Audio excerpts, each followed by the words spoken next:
Hello and welcome to Channel 7 Weasel News at 6 with Chad Briley. Good evening, America. I'm Chad Briley, here bringing you a special presentation of weather and sports. Now, before a game, people might ask how the athletes are feeling, or what the team's records are, but perhaps what they should be asking is, how is the weather? Tonight, we will be exploring how weather and climate have a substantial effect on athletic performance. Now, on the subject of heat, let me send it out to Bernie Banders. Thanks, Chad. Bernie Banders here with Channel 7 Weasel News. We all know that heat can influence physical performance, but what exactly are the possible effects on athletes in competition? Here at Weasel Network, we found all kinds of critical side effects when temperatures reach levels of about 80 degrees or higher. When temperatures heat up, athletes may have trouble dissipating heat, which can lead to an increase in metabolic rate, resulting in more heat, which can cause a number of heat stress conditions. Now, these include cramps, weakness, dizziness, and exhaustion, and they can even range to nausea, vomiting, seizures, and in extreme cases, even death. Now, if these athletes can avoid these conditions, they will often still experience a decrease in their athletic performance. The time of physical activity until exhaustion can be up to 42 minutes shorter if the temperature is over 85 degrees. Marathon runners may even be 2 to 3 minutes slower in their times, and we all know those 2 to 3 minutes can lead to losing. Additionally, research has shown that soccer players may cover 15% less distance in extremely hot temperatures. Here to comment, I have U.S. national soccer star Alex Morgan. Miss Morgan, at the University of Missouri football game earlier this year, we saw ambient temperatures reach 98 degrees Fahrenheit, and the temperature of the turf itself was a scorching 172 degrees. What are your comments on this?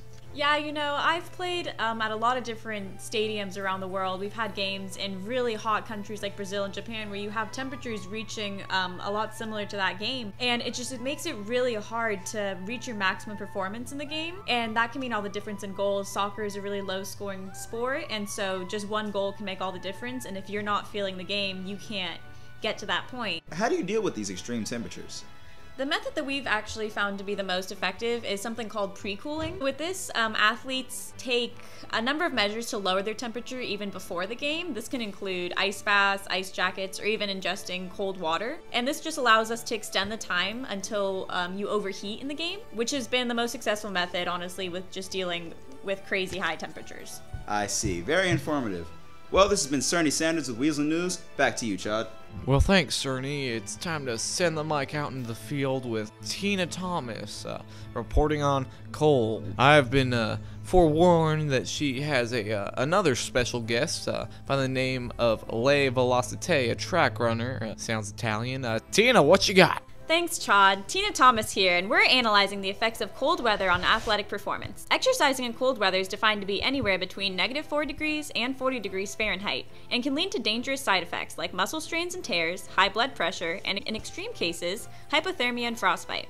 It also increases the use of fast twitch muscles, which increases the amount of lactic acid in the body, which is the stuff that makes your muscles burn when you run. The body also has to work harder to maintain homeostasis, putting increased stress on the heart. However, there can be a relatively cold sweet spot temperature for track athletes. It's been reported that the optimal temperature for best running performance is somewhere around 60 degrees Fahrenheit. Here to provide some insight on the environmental effects of running is French track star Vel Ossete.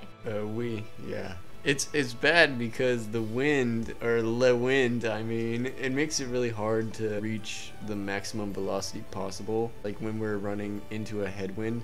But then it kind of makes up for it because when we're running into a le tailwind, it kind of boosts us. It helps to wear tight clothing to reduce our wind resistance. Wow, that's really intriguing, Val. Thank you so much. And Yes. back to Chad. Bonjour. Thanks, Tina. It's now time for Ann Core's, your parents have a sense of humor. Her segment on humidity and altitude. Thanks, Chad. Hi, I'm Ann Core here reporting with Weasel News. Countless studies have shown that heat affects the performance of athletes, but research has also shown that it's not just the heat, it's humidity. Humidity is the amount of water vapor in the air, and exercising in humid weather can have extremely detrimental effects on athletes. Studies show that on an 88-degree day with 70% humidity, the perceived temperature can be over 100 degrees. This leads to the same things that Bernie Banders and Alex Morgan were talking about with heat, but in much lower temperatures. Altitude also plays a role in players' performance levels. Lower oxygen concentrations in the thin air leads to decreased performance and affects the balls in play, making them travel farther and faster with the same force.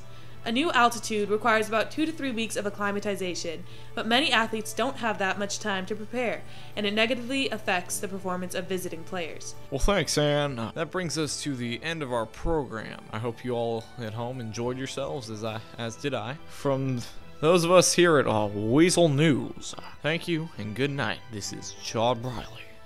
Oh wait, my producer is running the teleprompter and says I need to end this broadcast with a cheeky pun.